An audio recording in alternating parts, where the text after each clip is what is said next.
Good morning, everybody. A special thanks to the speakers that are present here today, and thanks to the audience online for the interest you have taken in joining us from different parts from Holland and Spain and beyond. We're now at the new wing of the embassy. We have not even officially moved into here, but hopefully this doesn't affect the viewers at home or in other offices. And I'm very pleased that through the live stream, we are able to reach all stakeholders, both in Spain and in the Netherlands and beyond. And I'm especially happy to host this meeting because many years ago at the OECD, I have been working diligently in the topic of responsible business conduct in the financial sector. I even was considered to be a guru on due diligence in the financial sector, but that's a long time ago. And today we have much better experts in this field around the table. But it's a great pleasure to be back a bit in this area. It's a great reason to host this event, and it's our aim to foster collaboration between our two countries, and in this case in the financial sector. In this sense, it's great to see that it's already good cooperation with, of course, the joint non-paper by the two Spanish bank associations, the Banking Alliance of Germany and the Dutch Banking Association, as a good example. Interchanging best practices between the companies and institutions in our countries strengthens our common reach.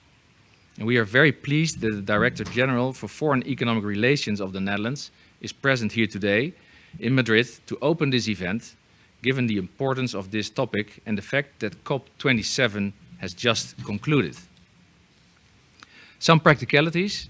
We have a panel later on that is moderated by the Spanish Bank Association.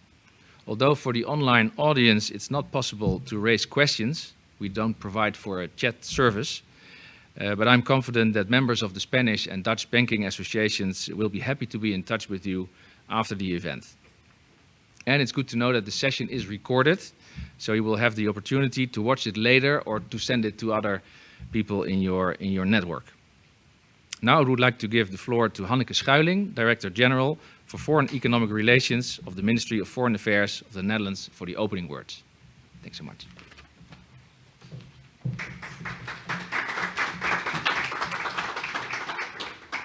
Good morning, ladies and gentlemen, and thank you very much, dear Roel, Mr. Ambassador, for the introduction. I'm really very glad to be here today at this event organized by the Dutch Banking Association, the Spanish Banking Association, and the Dutch Embassy in Madrid. Sustainable finance is a subject that matters to us all. It's one of the important tools we can use to achieve our climate goals. Sustainability in the financial sector is therefore also one of the priorities of the Dutch Ministry of Finance. This spring, the Minister of Finance launched an ambitious policy agenda on this topic. It consists of a comprehensive set of ambitions and actions for the Netherlands at national, European and global level. In this agenda, we focus on three things. First, the management of sustainability risk by financial institutions, very important. Secondly, enhancing transparency. And thirdly, strengthening the sustainability impact of the sector. Around 50 Dutch financial institutions, in cooperation with the Ministries of Finance and Climate and Energy, made a commitment in 2019 to the goals of the Paris Agreement. And based on their commitment, they provide insight into the carbon footprint of their portfolios and draw up action plans for reducing this. The key aspect of this commitment is that it is overseen by a public-private monitoring commission and an independent reviewer. Then a few words on the very important topic of responsible business conduct, and a subject also close to my heart. The cornerstone of sustainable finance is responsible business conduct. This entails conducting proper environmental and human rights due diligence. And banks have a very crucial role to play in improving labor conditions and the environment worldwide. In 2016, Dutch banks took their responsibility for collectively improving their human rights due diligence by means of a sector agreement. In their sustainability reports, they discuss their responsible business conduct policy, risk analysis, and the most severe risk, and mitigation efforts, of course, very important. Current developments in the EU on legislation make it all the more urgent for banks to take action. A European level playing field for the financial sector on responsible business conduct is necessary to create a bigger positive impact worldwide. And that's why today's event is so timely and important, also in light of Spain's upcoming presidency of the Council in 2023. Today, we can share best practices and lessons learned and discuss the state of play in the field of sustainable finance. I hope that today will be a productive event where we step up our cooperation on this important topic. Thank you very much.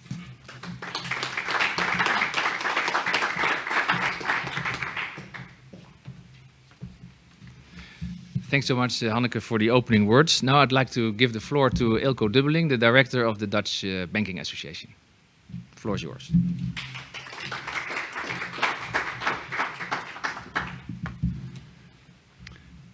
Ladies and gentlemen, dear friends, it's so great to be here at this hybrid event, both in person and digital.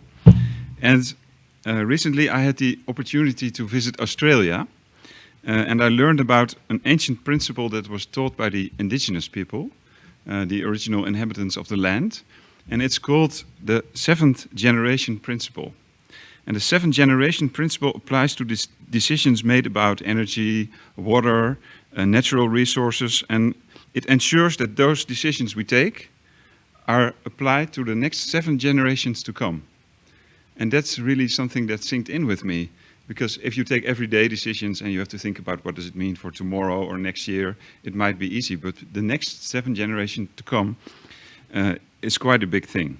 And it can also be applied to relationships. So it's not only about physical things, but also how do we keep our relationships strong and good and healthy for the next 7 generations in the future. Today, we are here in Madrid, an important place in Europe with a strong and long history. And more recently, in 2019, COP25 was held here, of which I keep fond memories. It was also the moment that the Spanish banking sector announced its sustainability, its climate commitment. And around the same time, Hanneke, you already mentioned it, in the Netherlands we also announced our national climate commitment, which was derived from a broader climate agreement in the Netherlands between private companies, the private sector and the government. And indeed, 52 financial institutions are voluntarily part of this commitment. And all of these institutions will measure and report their CO2 emissions. Not only of their own institutions, but of their clients, of their portfolios. And all of these institutions will develop, and have developed, and are developing, and publish action plans for CO2 reductions. And before the end of this year, in the coming weeks, we will publish a next progress report. And there will follow another one in 2023. And the first 4 financial institutions, the first 4 banks have already published their action plans. And Floska, I'm really happy that you are here today from ING, because you were one of the first to publish your action plans. It's quite a lengthy one. I've read it. It's over 180 pages, but it really shows also the reduction paths that you already have in place for all these sectors that we need to deal with. So let me take this opportunity to thank Ambassador Roel Nieuwenkamp, Director General Hanneke Schuiling for hosting this important event today. And a big thank you to our friends and colleagues at the Spanish Banking Association, Alejandra and team. I'm very happy and proud of our cooperation. And in the recent paper that we developed together, as mentioned by you already, Roel, we provide further insight in how banking associations, along with banks and others, can align with the Paris Agreement. And the report shares important learnings on how to create a safe working space, how to partner with government, how to align with international standards. And it looks at challenges around data availability, engagement, and finding decarbonization pathways. And I hope that this paper inspires you to continue your important work. And it's clear that we need to continue this work. In October, for instance, the United Nations published their yearly emissions gap report, and it made clear that the implementation of the current pledges will only reduce to a 2.4 to 2.6 degrees temperature rise by the end of the century. So there's a lot of work ahead of us, and we need international leadership. We need a European cooperation, and together with national initiatives such as Principles for Responsible Banking, UNEP FI, and the European Sustainability Finance Action Plan, we can make this work. And this is why we need to work collectively and find a way forward. We need new technologies. We need to work on data. We need to have a dialogue with our clients and with each other. There will be many challenges ahead, and our leadership will be put to the test. And let me share final examples of things we do on this path forward. This summer, we brought a group of 8 leaders from the banking sector into nature. We spent a week in the Norwegian mountains, outside, without phones or watches. We walked in silence, slept in the open air, and immersed in nature. And during the week, we spent 36 hours completely alone in the woods. We drank water from the rivers, we saw the wild animals close by, and connected truly to Mother Nature. And we saw and we felt how fragile nature really is, and how nature is changing due to climate change. We felt the connection with our elders and the generations that came before us. And we all had our visions for the future. We all came back inspired and with a clear path. We must remain focused. We must work together. We must deliver for at least 7 generations to come. Thank you.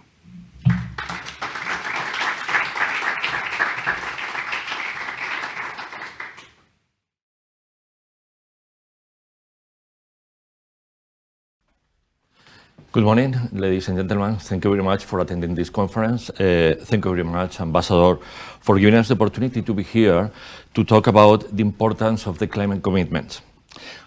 Around the COP25 at the end of 2019, only 3 countries signed a national commitment to climate action on a voluntary basis, complementing the pledge that most leading banks, just like BBVA or ING, around the world signed under the umbrella of the Principle for Responsible Banking. These countries were the Netherlands, Germany, and Spain, creating a momentum in which the fighting against climate change was an important point. And we thought that it could be a good idea to share experiences learned from each other and translate best practices to other countries or banking associations. The result was a document made by the banking association of these 3 countries that we have used to increase visibility, to make credible commitments, and developed the new ideas, not only sharing best practices from the leading banks, but also translate these experiences into the rest of the sector with less resources, etc. And most important, to discuss many challenges with governments.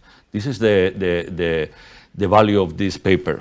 But now, thanks to you, Ambassador, and your team, we can discuss about these topics that once again, is very relevant because, I refer to the climate commitments, because we have in a context in which in the COP27, this kind of initiatives in some way has been challenged, has been questioned, because some people argue that we need to create more credibility, to create action, and to translate these commitments to real impact. No? To discuss these issues and many other topics this morning, I have the privilege to have a panel made up of some colleagues in the field, some colleagues of the sustainable finance field, more important. Most of them are very friends of mine. No, I'm very proud to be here with them. On my right, I have the pleasure to introduce you Tony Vallabriga, Global Head of Responsible Banking at BBVA, a leading entity in sustainable finance and in many aspects. Tony also is co-chair in the global initiatives in the UNEP5 and chair the Sustainable Finance Working Group at the European Banking Federation. In addition, Floske Koos, and also it's a privilege because he's lead the global sustainability at ING, but more important, this is the first time that I had the opportunity to meet her in person. The first time was a very important day for all of us because it was the day that our governments closed our offices, sent back to our homes because it was the day of the pandemic. At least in Spain. We need to close our conference call and go back to home very quickly. And now finally, we had met her in person. So it's a pleasure. In addition, Clara Isabel González, also a very good friend from the Bank of Spain. He's a senior economist in the Bank of Spain. She's a specialist in sustainable finance and to some extent is a representative of the bank in the Network for Green the Financial System. So, probably the most relevant international global initiative related to sustainable finance. And finally, Daniel Bozas, another friend from old times in the European Banking Federation, now is a regional coordinator at, for Europe in the UNEP5 and a real specialist in regulatory framework related to sustainable finance also. So it's a privilege to be here with you. Thank you very much. And I would like to start by asking to Tony and Floske, how do you assess the COP27? I think that even though we have we want to discuss the importance, the relevance of the climate commitments, I think that we need to start with the COP27. I know, Tony, that you spent several days there in Egypt, in the COP27. What is your view about the results? Do you think was, to some extent, was successful, the results of the COP27?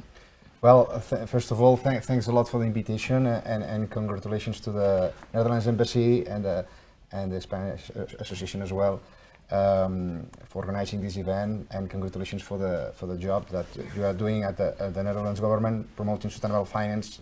You were clearly our first movers, so we really were inspired by our Dutch colleagues, no, of what they are doing. So that's great to be here. So first of all, thanks for inviting us to be in this session. And yes, well, I was at COP, and I would say that, well, COP always, but in this case even more, it's an opportunity, you know, for this global cooperation. But it's obviously maybe, well, we didn't fail, but obviously we would like to have better results. Obviously, that's what we have seen everywhere. No? But I will highlight some key outcomes, no? key messages. One is that we fail in scaling up our ambition on mitigation. In general, mitigation was not fully a key topic on the agenda, and we have seen only a few countries have updated NDCs. Europe was one of them, but all the other countries, practically all, are failing quite far on updating ambition on NDCs.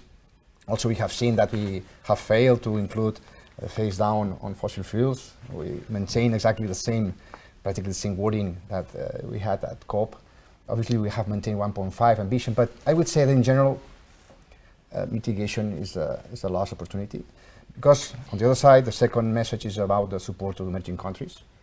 It is clear that we have had the opportunity to put on the table key topics like loss and damage fund. That was a topic that was not covered at any COP at all till now. Obviously, we agree, something that is important, not in a very concrete way, but at least there's a window of opportunity to clarify what is the ambition on this mechanism for the next year. And also, we had some calls to action to global financial institutions like MDBs or like the World Bank to reform Bretton Woods and to put climate at the center. So, despite we still don't deliver the 100 billion euros every year next year it seems that it's going to happen, and we have to agree on a new target. It seems that at least on support to emerging countries, things are slowly, but things start moving a little bit more, no? Despite of the context. No? I would highlight some key initiatives at the country level that I think that are very promising. We are bank very relevant presence in emerging economies. Practically 2/3 of our gross income comes from emerging economies.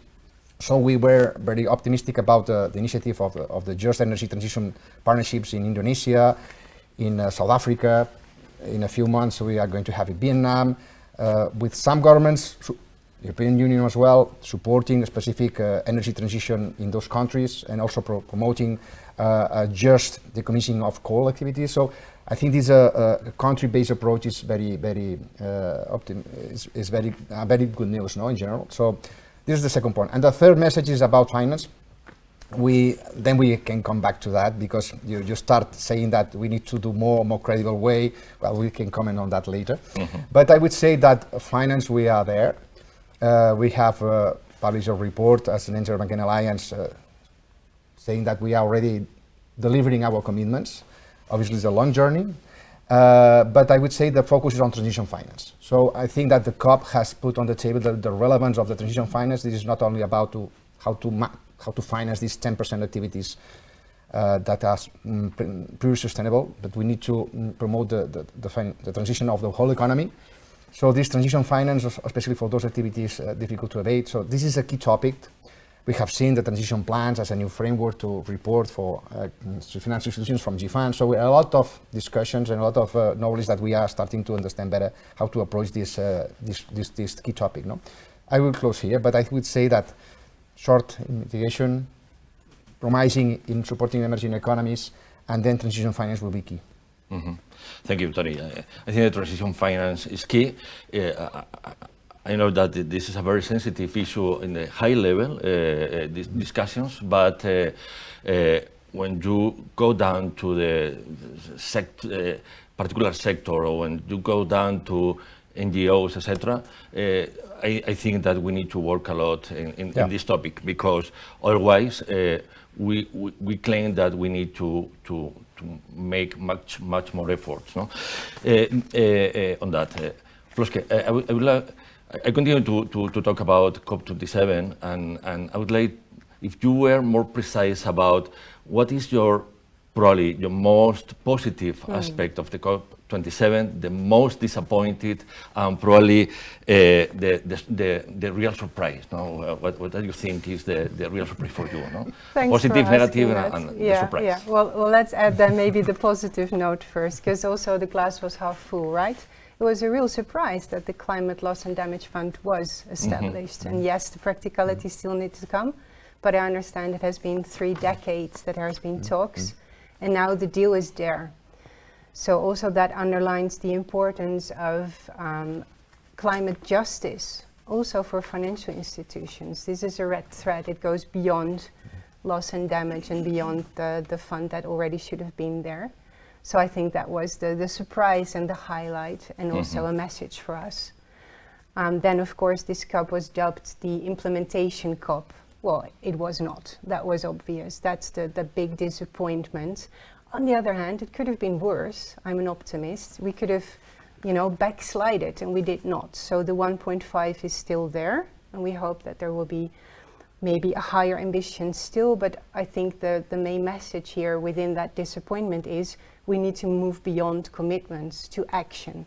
Action and accountability, those are the 2 key words that we take from COP27 to COP28. And there, I think there will be the real momentum, also because of the global stocktake, and transparency and accountability will drive that action. And I think we're going to talk about that more now. Excellent. Thank you very much. At the beginning of the COP27, we were some concern about loss and damage. Of course, that I think we think that this is a crucial issue that to some extent has been solved in the COP27 to some extent. But at the beginning of the conversation, I remember that some ONGs or developing countries were claiming that why don't extend this loss and damage to the private sector? And that could be raise some concerns, because now the private sector could be oil and gas, probably, but maybe in the next 5 years could be on other sectors.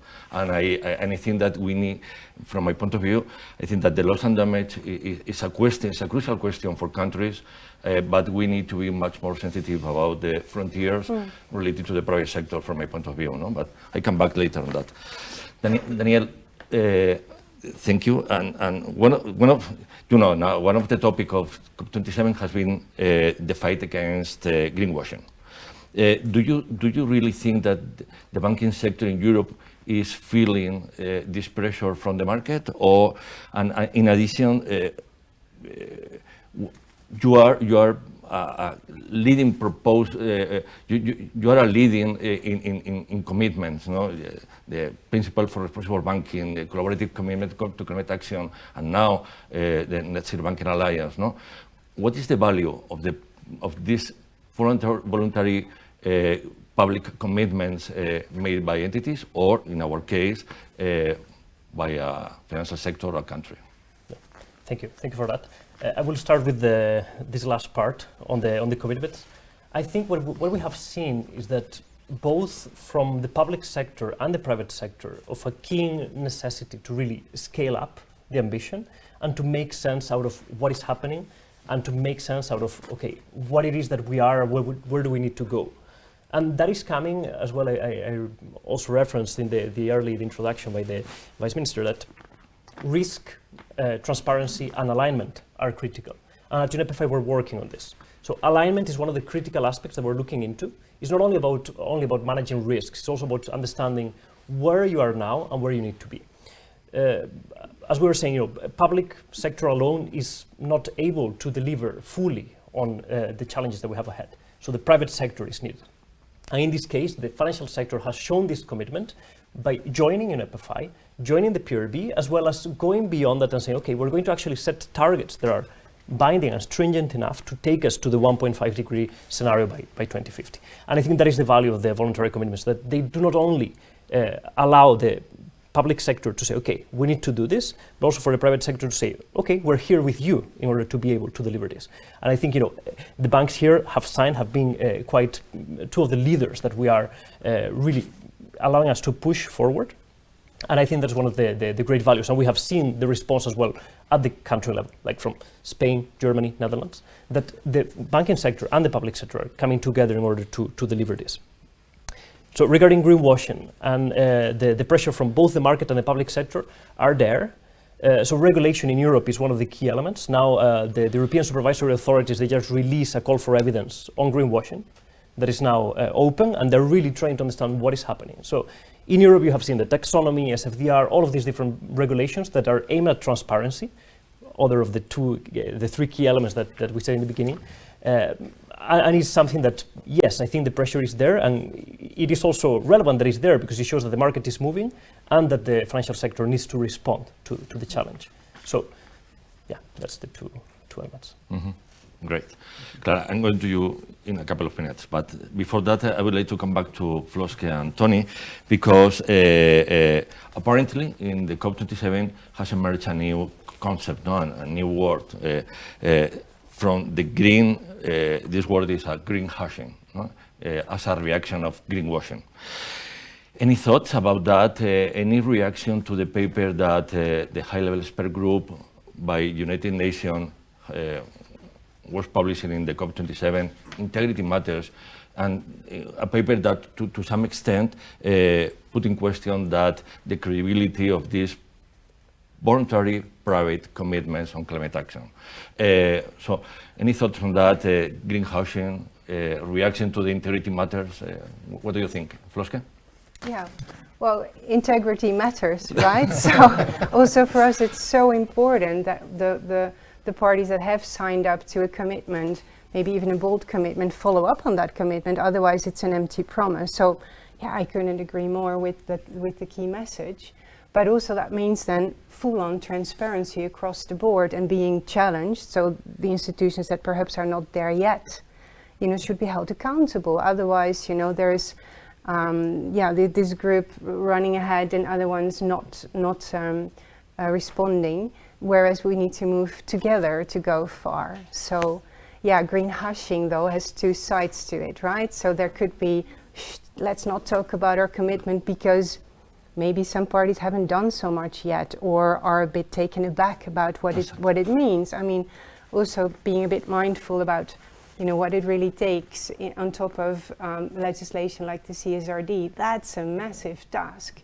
So it's also a pity perhaps that, you know, that there is now, yeah, like a spotlight on, greenwashing, there must be something wrong, because a lot of institutions are trying and we are working together here to make that, you know, collaboration move us forward. So, and also we shouldn't get afraid of putting dilemmas at the table. So that's what we at ING are a bit worried about, you know, that there are sectors, for instance, residential housing, that we really need to move in concerted action with governments on. And we can now just retreat in our silos and say, well, you know, we publish a report and we do some actions and we're very modest about it, but we also need to address those challenges. So I don't hope that the greenwashing trend will mean that we'll hush up and do not talk about what really is the elephant in the room sometimes, that we need to move together. Okay. Just like to complement Floske's points. I mean, we welcome obviously this paper. It is good to have this type of reflection about how integrity can be materialized. So it's great, more than welcome. But it's true that integrity matters for not only for companies, cities, and regions, also for countries. So, exactly. Okay. So. It was quite strange to see, okay, so these are, simplifying a little bit, it seems that governments fail, but then private sector has to lead, no? Yes. So, that's not the case. So, this is a long journey and it requires a transformation of our world. And it will take time. It will take 30 years to do it.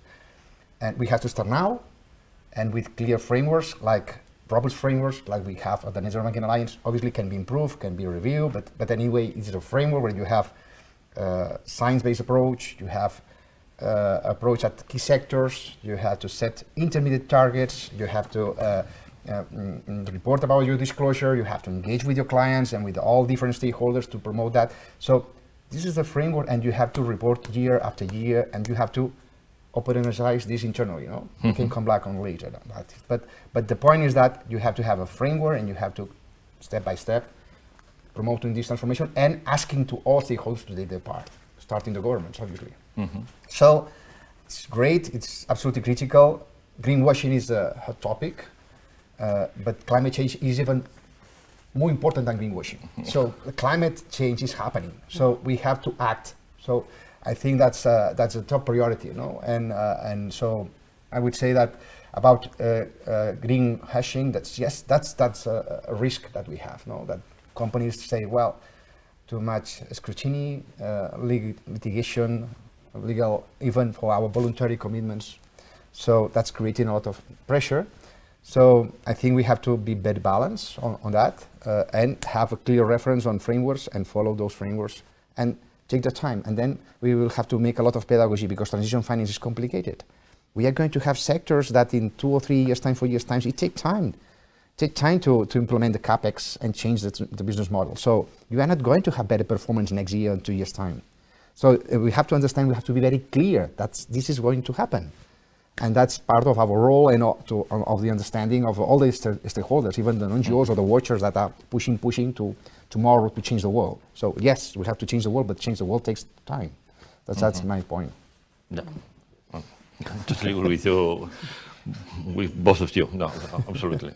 Yeah, Clara, I mean you now. In relation to some of the comments that we have raised in the previous conversation, I think that the Network for Green Differential System was created precisely to standardize prudential and supervisory approaches, and the success of this initiative has been incredible in the last 3 or 4 years, no? Especially for the industry, the banking industry around the world. Now we are talking about the Net Zero Banking Alliance. We are talking about the need that the institutions like UNEP insist that this is a very important role to advance in the climate change, etc. No? What lessons we can capitalize from the network from green, the differential system? What are the main lessons? Well, first of all, thank you very much for the invitation to participate in this roundtable. It is a pleasure being here. And yeah, well, as you have said, I work at the Central Bank of Spain, Banco de España. I have been working on sustainable finance since 2018, when central banks was starting to work on these topics. And well, let me a disclaimer. Of course, all the opinions are only mine. it is just the mandatory disclaimer. But yeah, I was saying that central banks, we were starting to work in 2017, 2018 with the creation of the network for the NGFS, Network for Greening the Financial System, that it is a network of central banks and supervisors working on sustainable finance. The range of areas has increased a lot during the last years. I think that it was created with the message of a coalition of the willing. I think that this reflects very, very well the spirit of this network. And the initial group of central banks and supervisors was only eight, and now currently we have 121 members and 19 observers. So the network has increased a lot during these years, and of course central banks acknowledge that the main the main leadership in this battle against climate change corresponds to government, but finally central banks can have a leading role, a catalyst role. So in 2018 the NGFS acknowledged that climate change could imply a risk for financial stability, and within the mandates of central banks could be just to assure that the resilience of the financial system could be assured in this case. No, I think that I will remark two important values of NGFS. One is international cooperation. As I have mentioned, now we have 121 members from the five continents. The countries represented in this network accounts for more than 85 of the global and total GHG emissions in the world. And we have to coordinate the meetings or the messages or the work that is focused on several areas: micro supervision, climate change scenarios, monetary policy, our own operations, such as the management of our own portfolios or the disclosure of central banks. And the second value I wanted to remark is that NGFS sometimes is even ahead of the curve in some topics, because in 2019 NGFS issued some recommendations regarding micro supervision, financial stability, to integrate SRI principles in the management of own portfolios. And now we are putting in place these recommendations. But even, for example, now the NGFS is working on biodiversity issues now. So I think that this is a very relevant value to identify which topics we need to progress and to work on this, just to put some reports, ideas. I have mentioned that it is the coalition of the willing, and we don't have any regulation to develop, but our messages or our compromise with the NGFS implies that we have to follow these general principles. Very, very interesting because I would like to continue with you, Clara, but before that, a particular question for you, Floske and Tony, because I'm thinking all the time in the principle for responsible banking, the role of the UNPFI, and you are leading these initiatives around the world, in ING, BBVA, and of course, the consensus about what we need to do internationally is very clear in these topics, in these principles and commitments.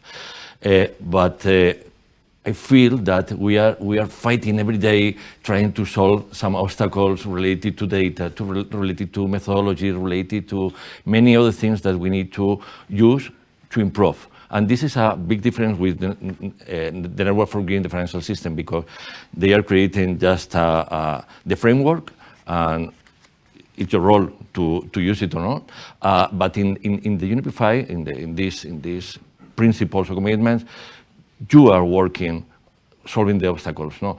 Instead of thinking ahead, instead to be ahead of the curve, no? What is your reaction on that? No? What do you think? To what extent we can improve our role in this global initiative, capitalizing the experience from the network? Well, I think that all is happening and in different ways, but it is critical to have a global convergence in supervision and also in taxonomies, also in disclosure. So that's the challenge, especially for those institutions like us, that we have a global presence, and so it's quite challenging.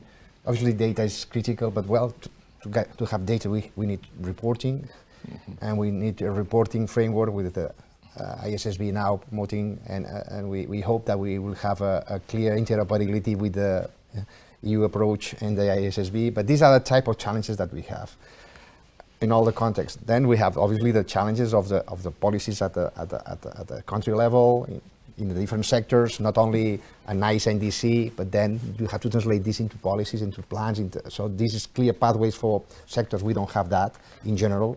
So there is an additional challenge. And then we have the challenge that we have to change internally how we embed this into our business as usual. This is not so easy. So in our case, we have decided to put this in a strategic priority, but now the challenge is not only to set the targets, but also to say how this is going to be implemented into different tools, into your frameworks, into asset allocation, into your decisions making day after day. So these are the challenges that we have. So all these components that we have outside are clear enablers or not of this transformation. No? So I would say that we need this alignment, otherwise, because let's remind that emerging economies, I insist on emerging economies, but we need to invest around $2 trillion every year in emerging economies, only for green transition. Then we have adaptation, but only for that, and we have only, and this is not going to happen, let's say clear, with solidarity. It will happen with economic sense, thanks to the economic sense. So we need obviously a loss and damage fund, but we need this 100 billion double, triple, so we need to increase a lot, and we have to develop mechanisms to the risk and to mobilize the private finance into those economies that is ready to go, but we need to the risk. So, and we need the standards convergence in those markets to have better information from our clients and to help them in the transition. So this is a lot happening that, so I would insist that we are Spain, Netherlands, Europe, but the world needs to change also in those countries, otherwise we are not going to succeed. So I think initiatives like NGFS, it's absolutely critical because the global reach is absolutely critical, no, to make this. And so we are very happy to work with the NGFS as collectively, as banks, and we appreciate the work they're doing, so that's fantastic. Okay. Thank you. Sorry for the long... No. Would you like to ask? Any other thing? Maybe adding in a different aspect, because I totally agree about global convergence, standardization, harmonization. I also feel that we have to have many flowers bloom on a national level and on specific actions. You know, we have to further develop the tools, have climate-specific pathways, maybe even agree on the way to get there, like minimum requirements or reduction targets on top of alignment targets, and that, you know, we need to push from bottom up to meet that trend of harmonization top down. And I'm glad that's happening. And I'm really glad you mentioned the implementation within our companies, because we're talking about rules and tools, but it's in the end all about the people. And in our case, it was thousands working at BBVA as well as at ING. They all need to be trained and made aware, and they read the papers, and that's a massive task. A very a task we take on happily, but yeah, maybe there should be a bit more attention for the soft side of this. Yeah. It's a cultural shift. I remember when we commented at the board, at our board, that we had a discussion 1 year ago about the CO2 emissions per kilowatt produced, because this is the metric we use for power sector, no? And we spent practically 1 hour discussing the CO2 emissions and the pathways and the IA scenarios and this and that. And one board member said, wow, it's fantastic to see how we are learning a lot. In 1 year time, it's impressive to see a board of a bank discussing about CO2 emissions per kilowatt produced. So this is a clear example that is changing. So it's changing, really changing. So that requires a cultural shift that is a massive one at the top, but it's all at the bottom. Great. Clara, once again, I think that it's a good opportunity to be here with you, because you are saying, no, the network for green, the financial system is always ahead the curve. And I would like that you could share with us what are the concerns that you need to be aware in the following months or quarters, because everything is very the speed is very high, no? But share with us with more details the areas in which the network for greening and central banks are working now, and we need to translate in our entities, in our sector, or even countries. Yeah, well, as I have mentioned, the areas where central banks are working on related to climate change have increased a lot during the last years. The GFS has increased, for example, the 3 initial work streams were focused on micro supervision, climate scenarios, and scaling up sustainable finance. And now we have 5 work streams and 2 task forces. These 5 work streams are focused on micro supervision, climate scenarios, monetary policy. We have 1 work stream focus on monetary policy, other focus on own operations, management of own portfolios, disclosure, or our own activities, the carbon footprint of our own activities as institution, or the GHG emissions of a central bank, for example, or of the building. 2 task forces, one dedicated to biodiversity, another to increasing capacity building, because we consider that it is very important and relevant to increase capacity building even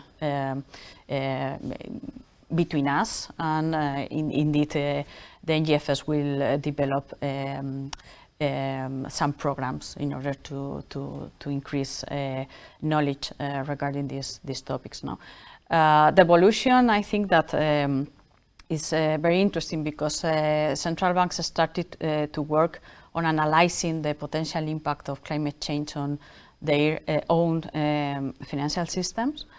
And then they increased, for example, to analyze the implications for financial stability, and developing new methodologies, or increasing the focus on, for example, climate change, the implications of climate change on macroeconomy and the relation to the financial system. But I wanted to focus on 3 areas. One is supervision, and as you know, during the last years, the ECB has developed climate stress tests in order to understand the potential implication of climate change for individual institutions and for the financial system as a whole.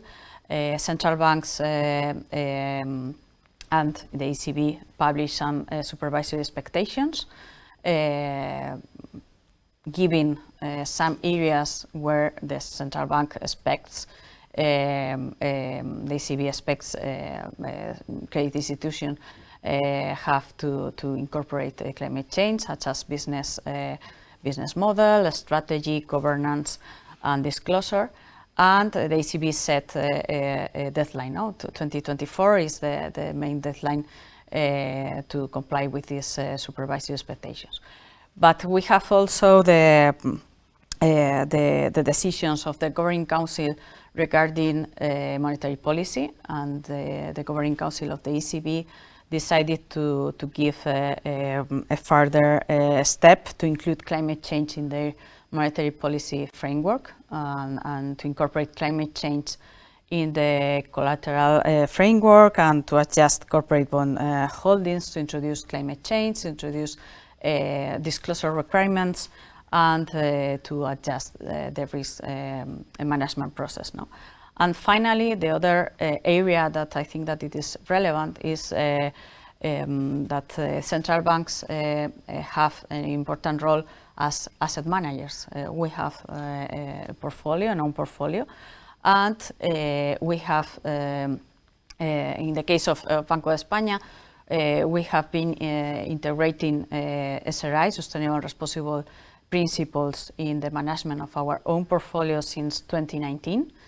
And even in the Euro system, the 19 central banks and the ECB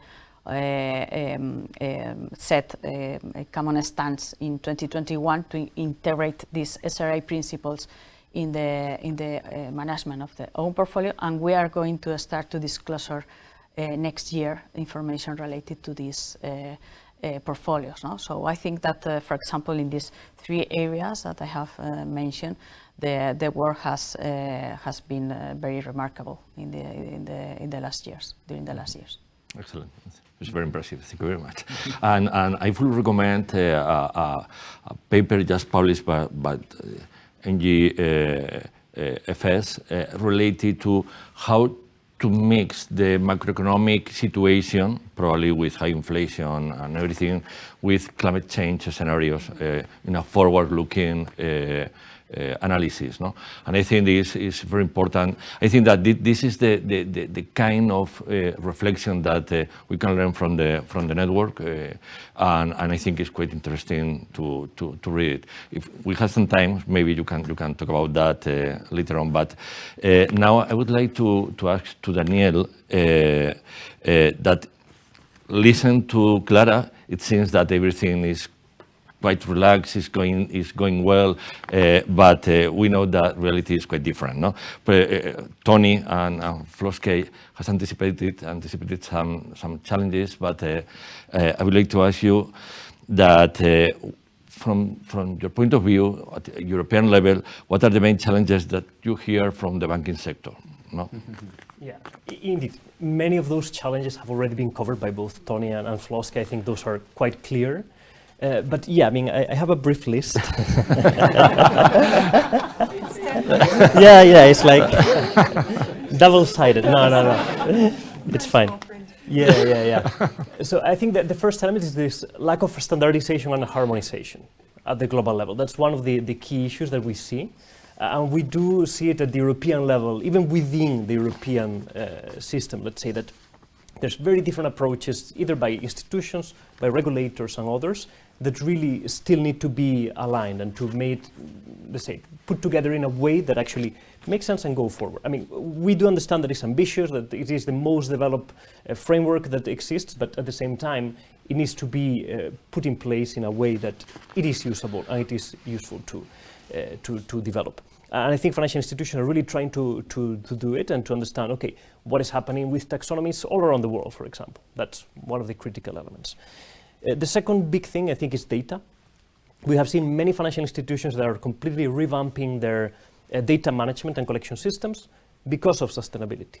In many cases, they say, okay, we were already planning to do this, we were planning to further digitalization, etc.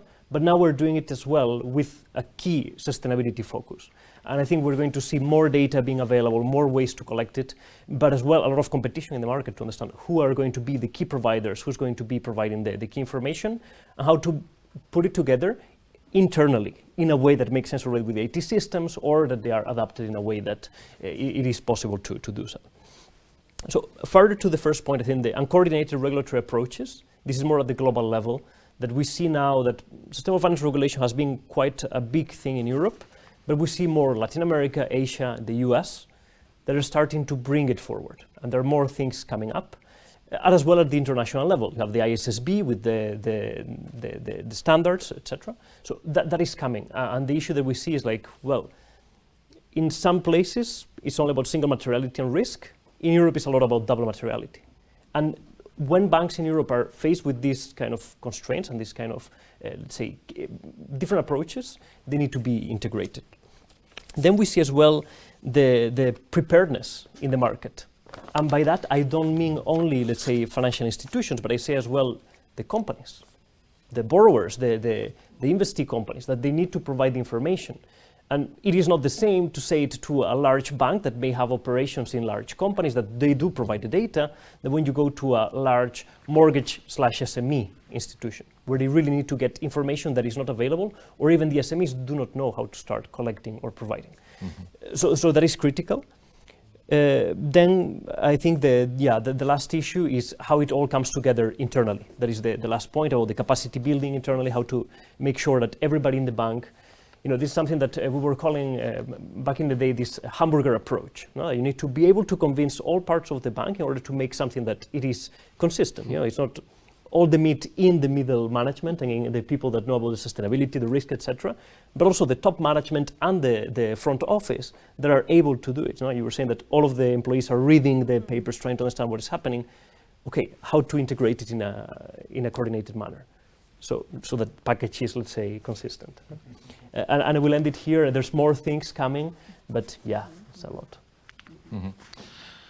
But do you have some idea on how to integrate SMEs in this? Because this is one of the main challenges in every country around the world, no? But at Unipify, are you thinking about that?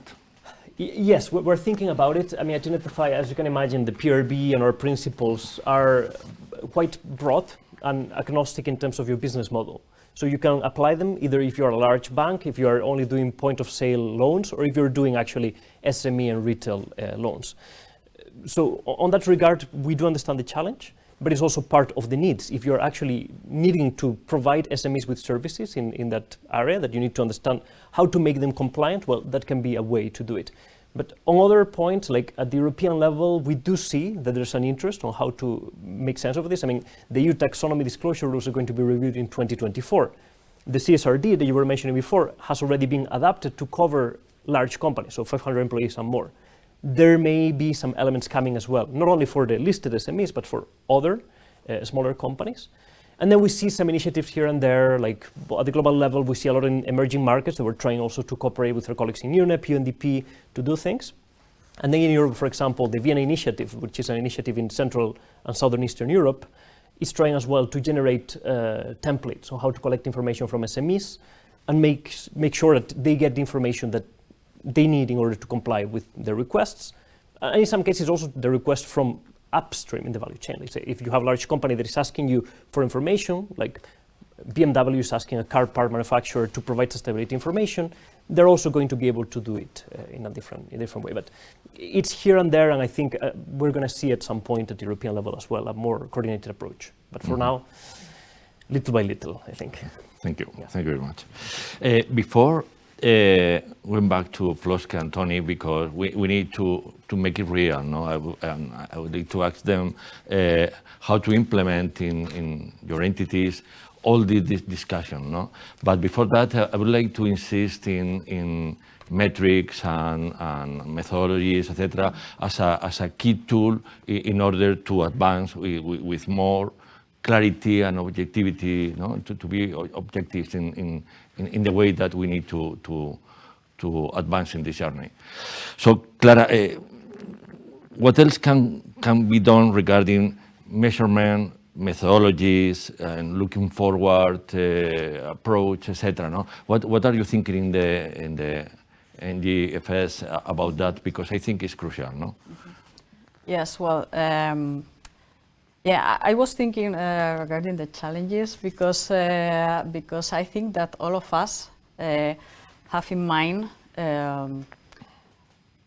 the same challenges. One is data availability, and it is relevant for all, and even for the development of new methodologies, for development of new indicators. In the case of the NGFS, they have developed climate change scenarios. It is the third session, if we could say that, and I think that it is a very good example of cooperation between economists and climate scientists. No, that is similar to what you said before. That now we are learning a lot on other aspects related to climate change, and in order to be able to define and to develop indicators, we have to know more regarding climate change. In this case, the climate scenarios. I was in the first group that was developing these climate scenarios, and we were talking about, okay, we have these global trends, but we need more detail regarding sectors or regarding geographical areas, no, for example. So it is needed to develop more detailed scenarios, for example.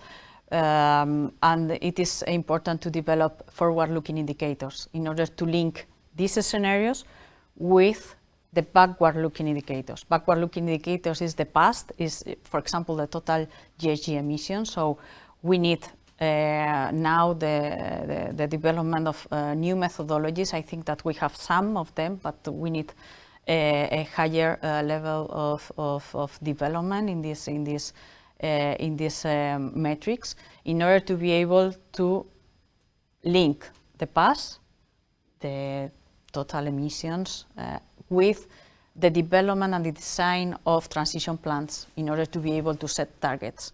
Mm-hmm. Because if we don't have this type of indicators or a basic set of indicators to design these transition plans, we cannot to fix the targets. And again, we have the challenge of the data availability and quality of data. I think that it is just a circle, and it is also related to disclosure. I don't know if you want to. I can explain more, but finally, I think that we have a common challenge, that it is climate risk disclosure, no? And as you have mentioned, we have different standards, and I think that finally a global standard could be very useful in order to have a common language. That finally, I think that it is the purpose in order to achieve the climate change goals. Mm-hmm.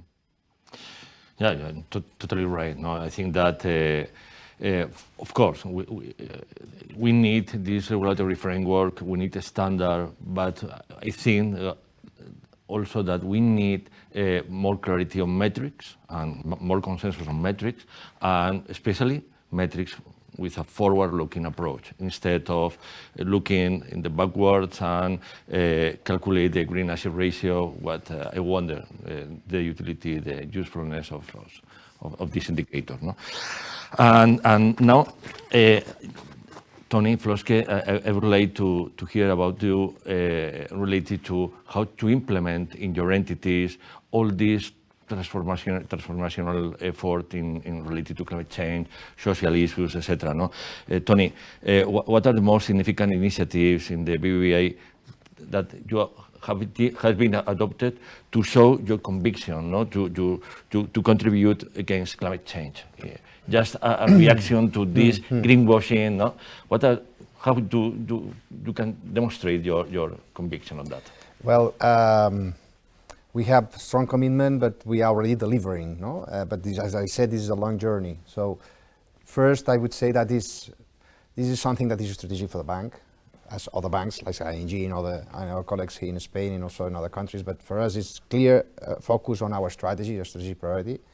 So first. Second, we have decided that we need a different structure to mobilize data at the level that we need. And so we have defined a business unit called Sustainability, reporting to the CEO and to the chairman, with only including only sustainability, and including not only the experts like ourselves, but also a reporting line from business units. So all business units, all business development teams report not only to the global head of business development, but also to the head of sustainability. So we are embedding business in sustainability. So this is a key idea that we are focusing this as a business opportunity, and also risk, but that we need to help our clients in this transition. So that's, I think, is the second area. The third is that, okay, we have a commitment to mobilize 300 billion euros between 2028 to 2025. We start in February 2028 announcing 100 billion, but we have double and now 300 billion. We have already delivered 124. Having an holistic approach to sustainability, not only for those pure green taxonomy activities, but also all these other different solutions that we have in place to promote the transition, and also other environmental objectives, and also inclusive growth. So we have an holistic approach to sustainability, and helping and developing products and trying to innovate and in all our markets. But the third point I would like to highlight more is the net zero. The net zero commitment, as I said, we have this commitment to become net zero in our finance emissions by 2050, and we have already set targets as NCBA guidelines in sectors covering 80% of the CO2 emissions. So in power, in oil and gas, auto, cement and steel, a phase out on coal. So we have already, and we are going to set targets in additional sectors in the coming months. So this is clear, but the most important is how to translate these targets into our business as usual, as I said before. So we are embedding this into our risk appetite framework. We are embedding this into our industry frameworks. In each one, we are embedding those. We are including this into our financial programs with the information that we require also from our clients in this, not only climate, but also other ESG topics, and embedding this in all the different tools that we have to become this as business as usual. We have just launched a steering committee on alignment with the key members of the leadership, and we have assigned a specific ownership to each target for each sector. So we have a clear accountability that's going to happen with each curve that we have. So there is an ownership for each curve, a clear ownership. And then I would say in terms of tools, we have developed our TRI, which is a transition risk indicator, which is a scoring that combines 20% of the information we have from a client from, let's say, from the current situation, thanks to the TCFD reports and so on. But also we have 80% of this score belongs to all forward-looking information. So this is how we score our clients. So we are starting to use this TRI also with our credit scores to see with our allocation have to evolve. And a key metric in this TRI, obviously, the capex. Show me the capex. Show me the capex you are going to do. So you are going to have a credible transition plan, or not. So the resilience on climate change is very linked to those key asset metrics that are, at the end of the day, what it counts. So that's how we are embedding, challenging. It's amazing, but it's not easy. I'm very proud about the things that the leading banks in Spain is doing in this field, Santander, BBVA, and other banks. But you lack a missing point that I miss in your conversation has been your generosity, because another very important point is that all these things that BBVA is doing in the entity with their clients and customers and regulation, etc., is translating into the rest of the banking sector with less resources, less people, less concern about all these topics, and I think it's crucial to share these best practices, and this is a role that in the Spanish Banking Association, and probably in jointly with UNIPFI, the European Banking Federation, etc., we are doing. But in Spain in particular, I think that all this experience has been translated by Tony, his team, Santander, etc., in order to the less resources entities had made a catch up with this. Let me say, Juan Carlos, pardon, but I think it's important to recognize that this is something that we have to work all together collectively, and this is where with ING and other three banks, we start this journey in Katowice, working all together to develop methodologies, to see how we can understand this new reality. And this is the spirit that we need. So we need to compete, obviously, but we need also to co-create all together, because the challenge is so huge that we have to have a systemic approach. Otherwise, we are going to fail. So this is a race that is going to be won not with the first crossing the line. Will be the last one has to cross the line. So we need to, and that's the. So it's something that is also part of our strategies. How we can help the system change. No? Of course, we are building a framework, and we need to build this framework all together. But so the same goal, the same, very probably the same initiatives. You are working all together very, very closely, ING, BBVA in these global initiatives. But Floske, what in your entity is demonstrating your conviction, that you are doing all these things related to climate change, human rights, social issues, in a very credible and real impact activity. Yeah, thanks. And also thanks for referring our collaboration, because also at ING we have two strategic priorities: our customers, of course, and sustainability.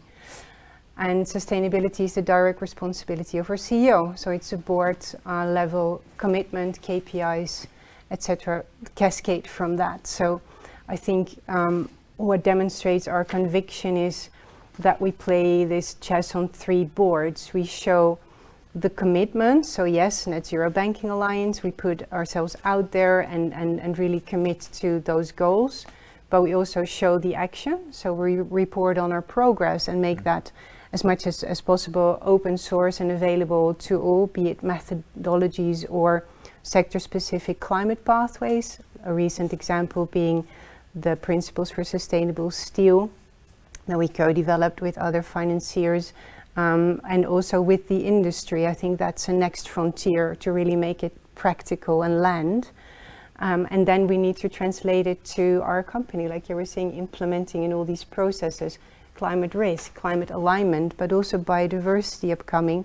And the risk processes are already being there for human rights and other sustainability priority topics. So I think by sharing with the world your progress in an honest way and sharing your insights for the greater good, you can really show you're on your way, and then you have to show the real progress in the real world, so CO2 reduction. So yeah, let's keep on doing that. Great, excellent. And finally, Daniel, the final words related to how do you think that Unify can do in order to make it real, all this conversation, no? Beyond to design principles, design commitments. What do you think you can do it? Yeah, I mean, I think the role of UNEPFI, I mean, what we say many times, that we are a convener. No? We try to convene the industry, but the principles and the approaches that we do are always led by the banks, and they're led by the key commitment that they make when they join. That is to say, okay, you're going to work with UNEPFI, you need to think progressively as well. You need to think in a way that is integrating these elements into the organization, but as well how you're planning to go forward. And I think that's the critical element that, these dimensions, like transparency, risk alignment, I mean, they're always moving around these elements. And you need to make sense of all of them and integrate them in a way that is feasible for you to keep going forward. So our role is to keep encouraging, keep working in this direction, and making sure that everybody has the right tools and the capability to do so. I mean, we understand that it is not the same for everyone. In some cases, there may be some smaller institutions that are more able to comply, let's say, than larger institutions, because the complexity is different.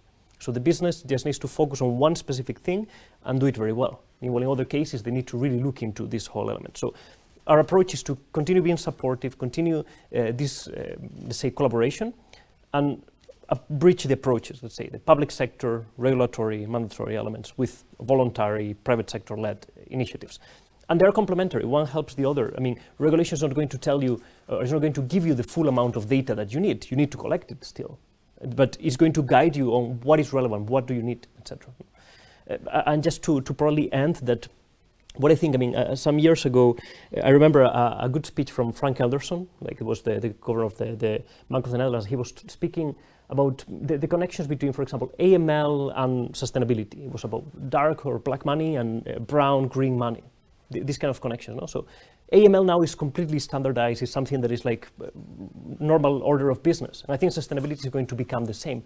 And that is the approach. Once you have impact and sustainability and alignment and risk already integrated, and these forward-looking approaches are also feasible, then the approach is going to come together. It's going to be quite natural for the financial institutions. And I think that that's the goal. The final aim is to really make sustainability, as also Dombrovskis was saying many times, it's not going to be just sustainability, but it's going to be integrated into the mainstream. So that's the idea as well. And I think the collaboration is in those terms. Great, thank you very much, all of you. I would like to finish this panel saying that instead to say goodbye to 1.5 Celsius degree, as the economy is showing in the last issue, I would like to say hello to net zero, because if Bank of Spain, UNPFI, and two big entities, leading entities, that trying to make it real, all this effort, I think that we are closer to the net zero than the health announced by the United Nations President. Thank you very much for being here and this interesting debate. Please join in my gratitude to the panelists with a round of applause for them.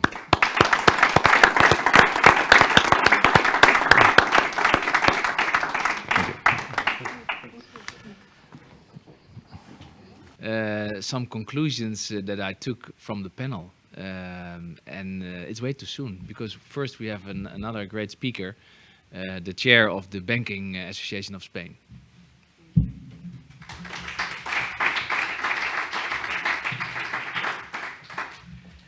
Gracias, Embajador, and thank you to you and your team for organizing this. I'm sure you would have much better conclusions than me, but I will very quickly say what I wanted to say and to share with you. It's really a great pleasure to be here, among other things, because we are neighbors. The Spanish Banking Association is here in the same building, so it's easy for us to engage and to have this kind of sessions, and I think we should do it more often.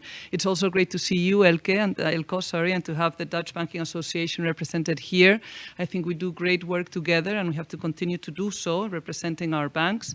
I have to say that we see the Netherlands as a country, as a leader, as a reference in sustainable business and in climate change strategies also. There's many things we should exchange in terms of best practices and learn from you also, of course. The one thing I think I won't do is spend how many hours alone in a forest, Elko? 36 hours alone in a forest. I'm sorry for my banks and my bankers, Tony, but I'm not going to lead that purpose. You can take us and I will follow maybe, but I feel my risk aversion is a bit higher, I think, than Elko's. But as chair of the Spanish Banking Association and representing Spanish banks, I have to say I'm very honored and I'm proud to be able to be here today with you to discuss such important topics. On the conclusions from this wonderful panel, I have many things also that I took note of from my first message, or my first conclusion. It is an incredible challenge, also an opportunity. It's not easy, right? I mean, I think that's it's not easy. No one told us it was going to be easy. We continue to move slowly. I acknowledge what you meant, your conclusions from COP. We're moving maybe slower than we wanted to, but we're moving. And this is not, we have to be conscious of that. Also, how difficult implementation is, right? And I think we have to talk more about this. I think, as Tony said, banks are here. Banks are fully committed. I think as a sector, we have to be proud of our commitments, but we also have to explain the challenges, the difficulties of implementation. And I think you did a great job today, both the banks, also, of course, Clara from the Central Bank and Daniel explaining, that this is, we have to continue to work. How I've seen it from a bank, I've seen it from Santander, how to align culture, how to align governance, how to also align systems, methodologies, data, people, getting the right people. You mentioned, Clara, I think, how you were combining climate experts or scientists and economists. This is new for banks. Sorry, we didn't have climate experts until, not a long time ago. So, but this is a way of doing it, right? And maybe this is the way of avoiding this hushing that you mentioned also, Floske. Now, talking more about the challenges of making the right hamburger. Was it a hamburger? Who talked about the hamburger? Yeah. Okay. So I got that also in my notes. And how important the leadership from central banks also. I want to mention that. I want to say that here in Spain, the leadership of Banco de España, who very early on, told us banks, come to a meeting, banks, and when the central bank calls you, you really have to, get ready for that meeting, right? And so aligning, leading, helping in developing the scenarios, no? And all the things you mentioned, I think is super important. So now the 4 messages I had worked on to share with you today are the first one: commitments are important. I think this is, this discussion today came from this paper that we worked on together, right? The associations and I think about commitments, and commitments are important. They help us make progress, and I think we all agree with that, right? They help us because they provide internal alignment. I mean, and you discussed this. They set the targets. They help us, they make us think and understand better the impacts, develop the action plans. As I said, I saw it from the bank I worked for for many years. The discussion about the commitment itself already starts, helping people and all the teams aligned and think about what we need to do, how to get ready for this. Are we prepared? Can we do it? Just the discussion about the commitment already is making progress, right? The second thing, it helps external alignment. It also, it helps us to think more about the Paris Agreement and what we need to achieve. Benchmarking, comparing yourself with others. I think this is also important for all stakeholders. Everyone, customers, suppliers, everyone starts to understand where the bank or the institution wants to go, through these commitments. So external alignment also very important. And of course, it also increases these commitments, increase the visibility and the credibility of an institution's sustainable strategy. So I think that commitments are important. That's my first message. The second one for me is that the financial sector has set ambitious commitments on a voluntary basis, and I think we have to be proud of that too. Spanish banks in particular, and I can speak for them, a Spanish Banking Association as a supporter, but it's the banks really who have committed to this. We support, of course, the UN, and you mentioned that, Daniel, no? The principles for responsible banking. From, among the founders, we have 8 Spanish banks, so I think that's great, and today there's 300 banks worldwide, and 10 Spanish banks are in there. The second, the collective climate action commitments also to align banking portfolios with the Paris Agreements. It's signed by 95% of the Spanish banking sector, so I think that's a great. And finally, of course, the Net Zero Banking Alliance, that was also very much discussed in the panel today, which specifically addresses climate and carbon emissions, and it's supported by 75% of Spanish assets. So I think we're doing quite well, and we're proud of that, and we probably, we need to increase our ambition every day, no? A comment here also is how regulation also sometimes goes faster than our customers and than some of our smaller banks can keep up. It's complex, and I think you also mentioned this. Sometimes it's uncertain. We don't know if changes are coming or not. It's inconsistent internationally. You mentioned that too.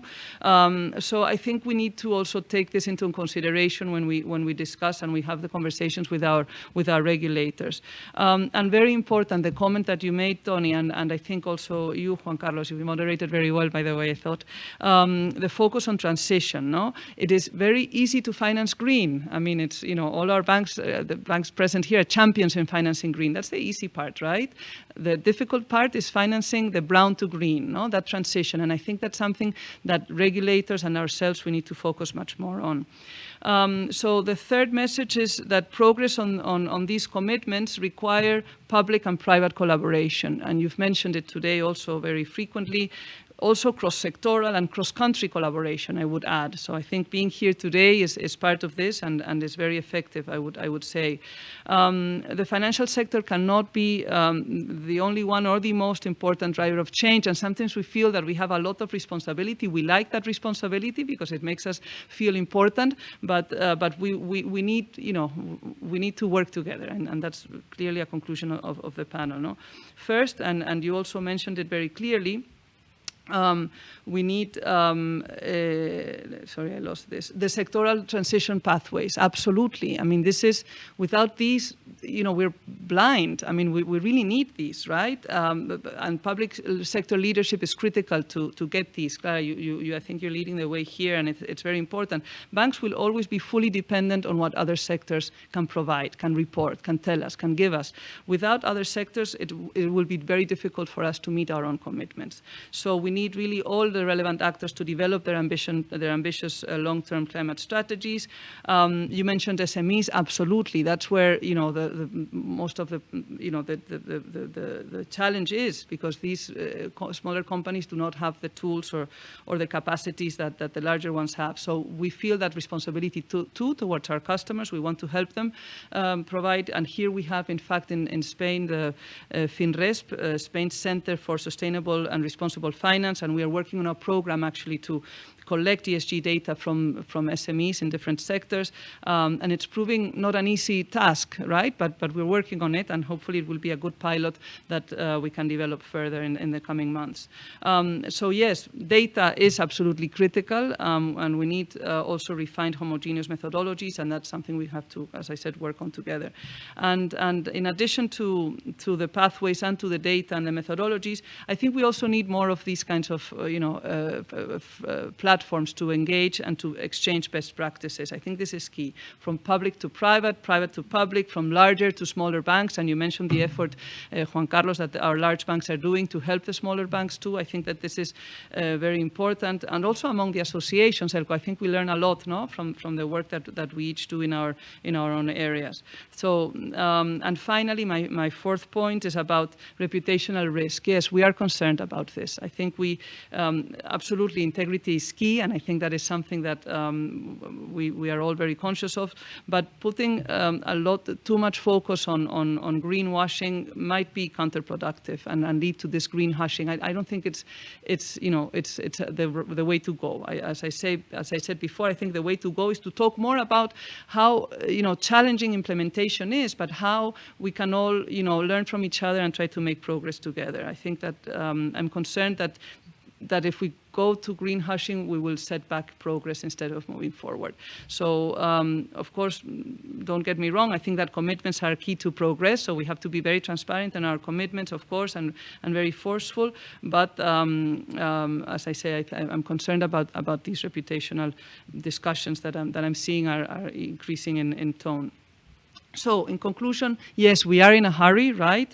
The climate crisis is an urgency. I read the other day UN Secretary General Guterres say the world is on a highway to climate hell. No, this is a very scary language, but I think it's the right framework, right? This is an urgency, an emergency, so we really have to work together to implement, as you said. I mean, it's implementation stage right now. We should not talk so much about where we want to go. We know where we want to go, so let's just sit down and do it, but it's not easy. So I think we also need to be able to speak very transparently, as you've done today, on the difficulties. And well, let's not forget that sustainability needs to be financed. So this is a sentence that Juan Carlos repeats every time he speaks about this, and I think he's right. This is the responsibility that our sector has as a key player in this, and we take that responsibility, and we will continue to work together, but we cannot do it alone. We need the public sector also to help us, and the other sectors to accompany in here. So we will continue to work on this.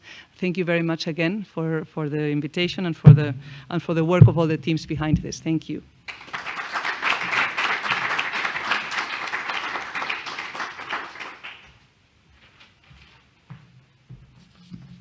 Thanks so much, Alejandra, and sorry that I hardly couldn't help myself digging into the substance and wanting to say much more about it. But of course, that's not my task. I am very proud of this meeting to be honest. And it's great to see the leadership of the Spanish and the Dutch banks together in this topic. And I found the day today and also the panel very insightful. It gives a very good overview of what's happening on the individual banks, but also on the level of the central banks and also on the level of what happens at UNEP FI and some other fora internationally. So it's good that we have recorded this this panel discussion and the speeches, so it's possible to distribute the recordings as well. I think Tony and some others have mentioned the term journey, and the way to sustainable finance is a journey, and it indeed is a journey. But every COP is a reminder of the fact that we need to speed up this journey and that we need to scale up this journey. So more banks need to join, not only the Spanish and the Dutch banks, and also we have to walk or even run faster, because indeed, like the UN Secretary General mentioned, it's if we don't take this journey to sustainable finance and to sustainability in general, we will end up in hell. So it's great that the Dutch and Spanish banks together are leading this journey. Thanks so much.